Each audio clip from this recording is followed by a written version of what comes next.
ఈ అంశం గురించి శ్రీ చింతా వెంకట శివరామకృష్ణ గారితో పరిచయం ఉంటారు. పరిచయకర్త చుండూరు మాణిక్యరావు.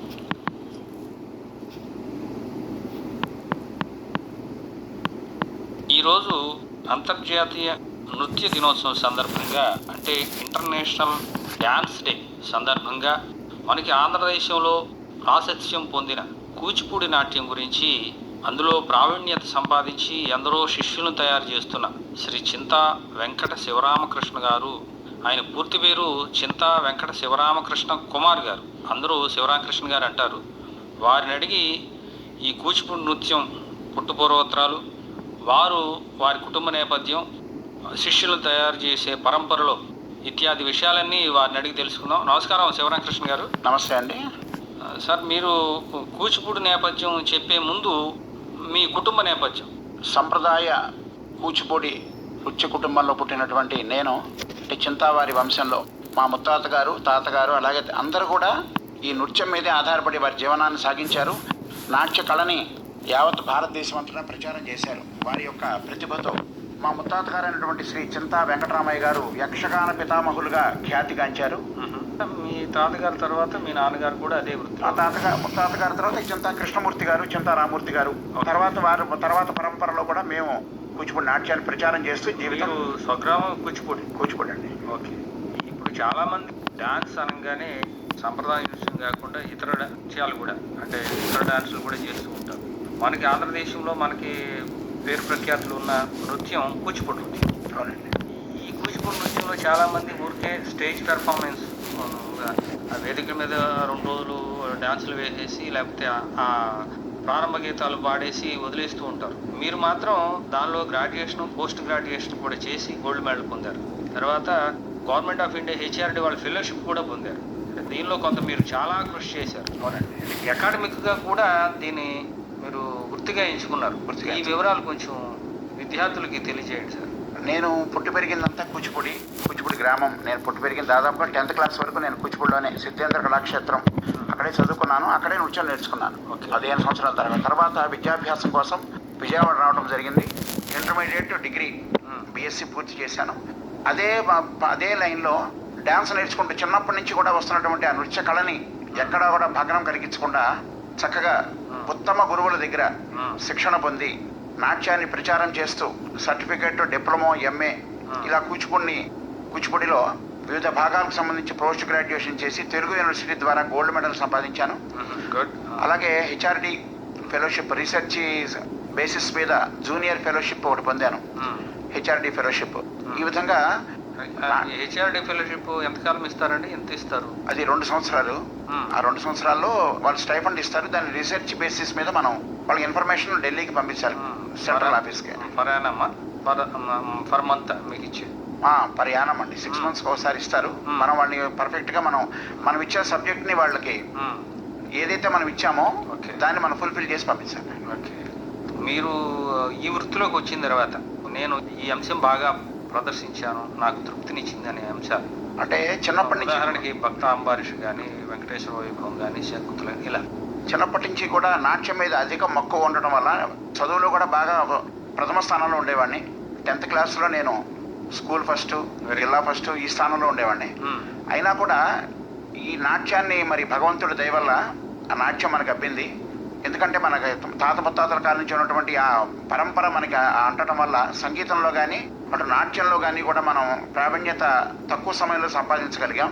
ఈ పరంపరలో మనం నృత్య సంస్థని స్థాపించి దాని ద్వారా పిల్లలకి కొన్ని 100 మంది పిల్లలు మా దగ్గర నేను నృత్య శిక్షణ పొంది పెద్దవారై వారు కూడా సర్టిఫికేట్, డిప్లొమాలు కట్టి వారు కూడా మంచి ఉన్నత స్థానాల్లో ఉన్నారు. ఇప్పుడు చాలా ఊర్లలో ఉన్నారు.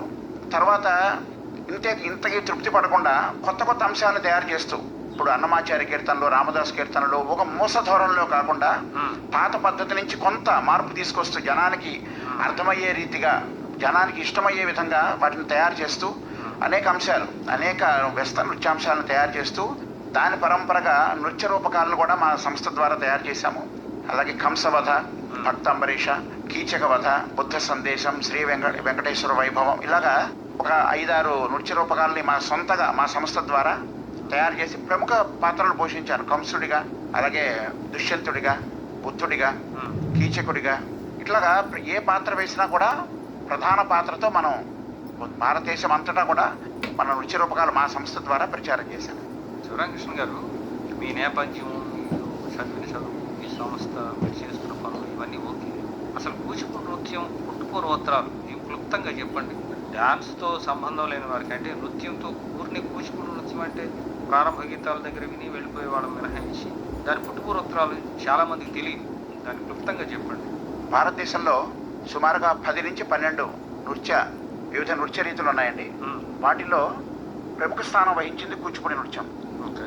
ప్రముఖ స్థానం వహించింది. ఒకప్పుడు దీన్ని కొంచెం చిన్న చూపు చూసేవారు, కానీ అవరోధాలను అధిగమించి ఇది ప్రముఖ స్థానం యావత్ భారతదేశమే కాకుండా ప్రపంచవ్యాప్తంగా కూచిపూడి నృత్యం అంటే ఇది, దీనికి తలెత్తుకునే విధంగా కూచిపూడి వాడు గర్వించే విధంగా మన పూర్వీకులు మహామహులు దీన్ని ఎంతో అద్భుతమైనటువంటి రీతులు సమకూర్చి భావితరాలకు అందించారు.